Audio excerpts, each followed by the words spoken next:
شەپۆلێکی گەرمای بەرفراوان لە چەند ڕۆژی ڕابردوودا ڕووی لە زۆربەی ناوچەکانی جیهان کردووە. شەپۆلەکە زیانی گیانی و مادی لێکەوتۆتەوە بۆتە هۆکاری کەوتنەوەی ئاگر لە دارستانەکانی چەند وڵاتێک. راپۆرتێکی ناوەندی ئەمریکی بۆ ڕوبەڕووبوونەوەی شەپۆلەکانی گەرما هۆشداری داوە لە بەرزبوونەوەی پلەکانی گەرما لە ئەم ساڵ و ساڵانی داهاتوودا، ئەمەش بەهۆی دیاردەی قەتیزبوونی گەرماوە.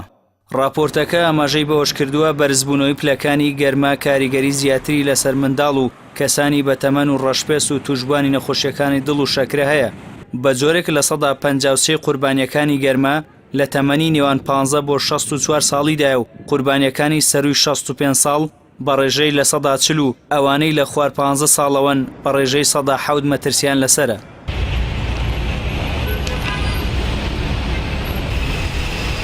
دکتۆر جەمال شەعبان پسپۆڕی نەخۆشیەکانی دڵ لە پەیمانگای نیشتیمانی کۆمەڵێک ڕێنمایی بۆ چۆنیەتی خۆپاراستن لە گەرما و مەترسیەکانی پێشکەش کردووە. ناوبراو دەڵێت لە کاتی بەرزبوونەوەی پلەکانی گەرما پێویستە شلەمانیەکان بەگشتی و ئەو بە تایبەت زۆر بخورێتەوە.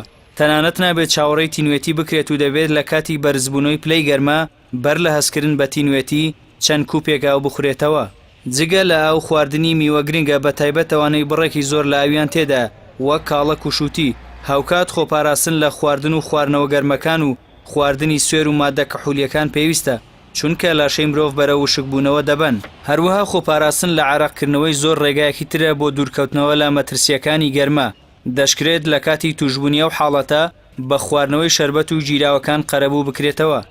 بەپێی ڕێنمایەکان خۆپاراستن لە بەرکەوتنی ڕاستەوخۆیتی شیخۆر و ئەنجام نەدانی کاری قورس و ڕاهێنانە وەرزشیەکان لە کاتە زۆر گەرمەکاندا هۆکارن بۆ دوورکەوتنەوە لە مەترسی و کاریگەری پلەکانی گەرما.